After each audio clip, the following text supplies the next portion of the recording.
মুসলমানেরা শুধু অন্তর দ্বারা ঘৃণা করে নাউজুবিল্লাহ আস্তাগফিরুল্লাহ পড়ে অন্যায় দেখে বন্ধ হবে না। ওরা অন্যায় করছে বোমা দিয়ে, ওরা অন্যায় করছে অস্ত্র দিয়ে, ওরা অন্যায় করছে ফ্লোরিন দিয়ে, আর আমরা যদি বলি সুবহানাল্লাহ আলহামদুলিল্লাহ আস্তাগফিরুল্লাহ আল্লাহ বাঁচা হবে। এখানে বিশ্বের মুসলমানেরা কি জবাব দেবেন বলেন তো? আপনার ইমানই তো থাকছে না। উনি শিরিকের কথা বলছিলেন যে শিরিক করলে ইমান আমল সব নষ্ট হয়ে যায়, আর আমাদের তো এমনি সব নষ্ট হয়ে যাচ্ছে।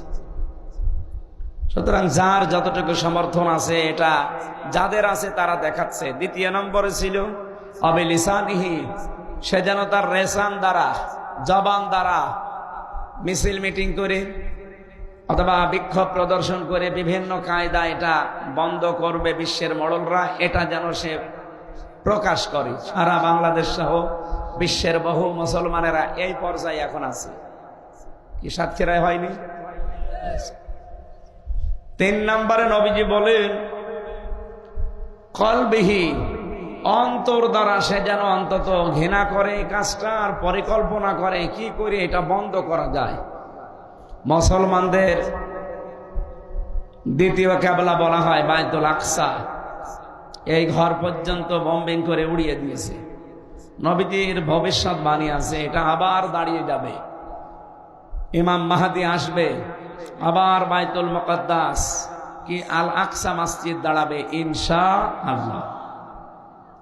3 নাম্বার যেটা বললাম যে অন্তর দ্বারা আপনাকে ঘৃণা করা লাগবে। আমরা বাস্তবে দেখতে পাচ্ছি বাংলাদেশ সহ বিশ্বে বহু নামধারী মুসলমান যারা এই যে ঘোমটা দিয়ে থাকে, এই মানুষগুলো এখনো পর্যন্ত ফিলিস্তিনের পক্ষে কথা বলে না। ওরা ফিলিস্তিনের মানুষের দোষ দেয় যে ওদের এত বোঝার দরকার কি। সরাসরি আপনার বাড়ি থেকে এসে গরু খুলি নিয়ে চলে যাবে আর আপনি কিছুই বলতে পারবেন। এই একটা কথা হলো। যারা এই ঘন্টাধারী মানুষ, আমি নাম নিলাম না, আপনার ইমান আছে, আপনি টের পাচ্ছেন। পরিকল্পনা তো আপনার নেই, আপনি ঘৃণাও করতে পারেন না মন দিয়ে।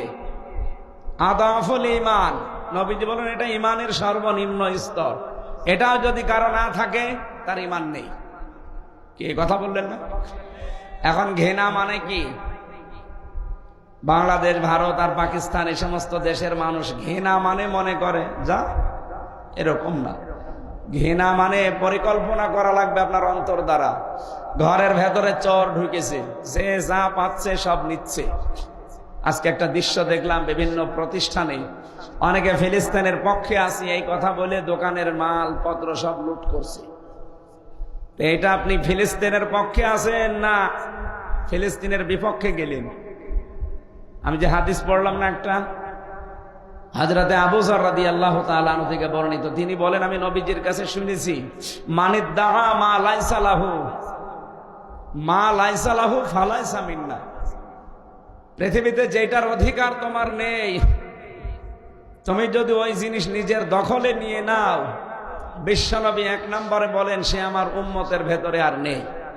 সুতরাং আজকে ফিলিস্তিনের পক্ষে আছি এই কথা বলে সারা বাংলাদেশের বিভিন্ন প্রতিষ্ঠানে যারা লুটপাট চালিয়েছেন, চুরি করেছেন, দখলদারি করেছেন, নিজেদের দখলে নিয়েছেন, আল্লাহর কসম আপনি নামাজ পড়তে পারেন, রোজা রাখতে পারেন, হজ করতে পারেন, মুসলমান নাম নিতে পারেন, আপনি আর মুসলমান নেই।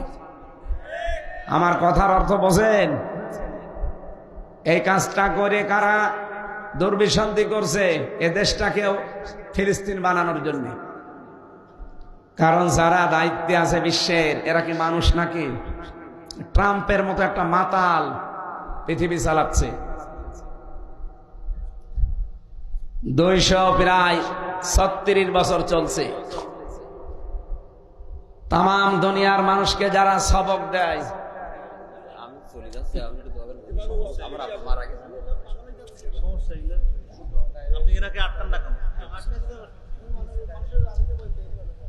না ঠিক আছে, মাথায় তার কাটা আছে। সম্মানিত ভাইরা, আমরা কথা বলছিলাম 236 বছর চলছে গণতন্ত্রের সবক তাম দুনিয়ার মানুষকে যারা দেয় আমেরিকা। আপনি তাকান, এরা আজ পর্যন্ত নারী পুরুষের সমান অধিকারের কথা বললেও 236 বছর পার হয়ে গেল। এই ট্রাম্প এখন 47তম প্রেসিডেন্ট। কত বলেন? 5 বছর করে হিসাব করেন, 236 বছর ওদের চলছে, অথচ আজ পর্যন্ত ওরা কোনোদিন কোনো মহিলার হাতে নেতৃত্ব দেয়নি। অথচ তাম দুনিয়ায় ওরা মানুষকে জানায় নারী পুরুষের সমান অধিকার দেওয়া লাগবে, গণতন্ত্র প্রতিষ্ঠা করা লাগবে। এইটার নাম গণতন্ত্র? আমাদের সবক দিয়ে দিয়ে আমাদের দেশটাকেই ধ্বংস করে দিয়েছে। আমরা এই 54 বছরে দায়িত্ব পালন করেছি, বাংলাদেশের পুরুষ মানুষ বেশি না মহিলা? বলেন। নবীজি বলেন লা ইউফলিহা কওমুন আল্লাহু আমরাহুম ইমরাতুন। এখানে ইমরাতুন আছে, সাকিন আছে, তাও 2টা পেশ, 2 পেশ দেওয়া আছে। আমি চিন্তা করলাম ইমরাতুন কেন?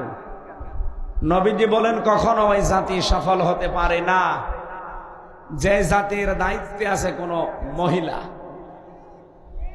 এই হাদিসটা তারা আর কোরআন হাদিস বিশ্বাস করে না, কিন্তু মেনে চলছে। এই জন্য তারা দুনিয়ার ময়দানে যেভাবে হোক দাঁড়িয়ে গেছে, আর আমাদেরকে সবক দিয়া 54 বছরে আমরা আরো পেছনে পড়ে আছি। আগামী থেকে আমরা চাই এদেশের দায়িত্বে যারা আসবে কোনো মহিলা যেন না আসে, আসা লাগবে পুরুষ। আমি নরম ভাষায় বললে কত দূর যাচ্ছে আপনি চিন্তা করেছেন? আল্লাহু আমরাহুম ইমরাতুন, কোন একজন মহিলাও যেন না আসে। যেখানেই হোক দায়িত্বে থাকবে কারা? বলেন। ওরা ডোনাল্ড ট্রাম্পের মতো একটা বিশ্ব মাতালকে দায়িত্ব দিল, কিন্তু কমলা হ্যারিসের মতো একটা শিক্ষিতা মেয়েকে দায়িত্ব দেয়। ওরা জাতে মাতাল হলো তাহলে ঠিক আছে, আর আমরা জাতেও মাতাল তাহলেও মাতাল। আগামী থেকে ভুল আর করা যাবে? যতই সেজে গুজে আসুক, যতই বাহানা নিয়ে আসুক না, আমরা দায়িত্ব দেব এবার মুসলমানদেরকে এবং পুরুষ মানুষকে। এটা হামজার কথা না নবীর কথা? বলেন বলেন।